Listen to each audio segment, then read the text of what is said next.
ನಮ್ ದೇಶದಲ್ಲಿ ದುಡ್ಡನ್ನ ಯಾರು ಪ್ರಿಂಟ್ ಮಾಡ್ತಾರೆ ಅಂತ ಕೇಳಿದ್ರೆ ಎಲ್ರು ಈಸಿಯಾಗಿ ಹೇಳ್ತೀವಿ RBI ಅಂತ. ಆದ್ರೆ ನಾರ್ಮಲ್ ಬ್ಯಾಂಕ್ಗಳು ಕೂಡ ದುಡ್ಡನ್ನ ಪ್ರಿಂಟ್ ಮಾಡ್ತಾರೆ ಅಂದ್ರೆ ನಂಬ್ತೀರಾ? ಹೌದು, ನಂಬಲೇಬೇಕು. ಅದೇಗಂದ್ರೆ ಫಾರ್ ಎಕ್ಸಾಂಪಲ್ ಗೆ 10 ಜನ ಹೋಗ್ಬಿಟ್ಟು ಒಂದು ಬ್ಯಾಂಕ್ ಅಲ್ಲಿ ಸೇವಿಂಗ್ಸ್ ಅಕೌಂಟ್ ನ ಓಪನ್ ಮಾಡ್ತಾರೆ. ಆ 10 ಜನನು 100 ರೂಪಾಯಿಗೆ 1000 ರೂಪಾಯಿನ ಅದೇ ಬ್ಯಾಂಕ್ ಅಲ್ಲಿ ಡೆಪಾಸಿಟ್ ಮಾಡ್ತಾರೆ.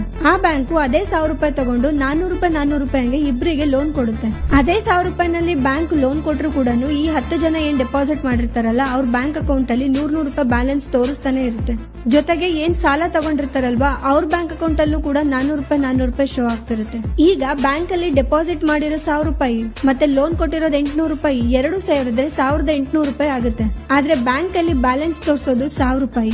ಈ 800 ರೂಪಾಯಿನ ಬ್ಯಾಂಕ್ ಹೊಸದಾಗಿ ಸೃಷ್ಟಿ ಮಾಡಿರೋದು. ಇದನ್ನೇ ನಾವು ಡಿಜಿಟಲ್ ಮನಿ ಕ್ರಿಯೇಷನ್ ಅಥವಾ ಕ್ರೆಡಿಟ್ ಕ್ರಿಯೇಷನ್ ಅಂತ ಕರಿತೀವಿ. ನಾವೇನ್ ಬ್ಯಾಂಕ್ ಗಳ ಫಂಕ್ಷನ್ ನ ಓದಿರ್ಬೇಕಾದ್ರೆ ಇದರಲ್ಲಿ ಕ್ರೆಡಿಟ್ ಕ್ರಿಯೇಷನ್ ಅಂತ ನೋಡಿರ್ತೀವಲ್ವಾ, ಅದೇ ಇದು. ಬ್ಯಾಂಕ್ ಯಾಕೆ ಈ ರೀತಿ ಮಾಡುತ್ತೆ ಅಂದ್ರೆ ಬ್ಯಾಂಕ್ ಗಳಿಗೆ ಚೆನ್ನಾಗಿ ಗೊತ್ತು 10 ಜನನು ಬಂದು ಒಂದೇ ಸರಿ ತಮ್ಮ ದುಡ್ಡನ್ನ ವಿತ್ ಡ್ರಾ ಮಾಡಲ್ಲ ಅಂತ. ಇಲ್ಲಿ ದುಡ್ಡು ಒಬ್ರಿಂದ ಒಬ್ರಿಗೆ ಮತ್ತೊಬ್ರಿಂದ ಮತ್ತೊಬ್ರಿಗೆ ಹರಿದಾಡ್ತಾನೆ ಇರುತ್ತೆ. Download ShareChat.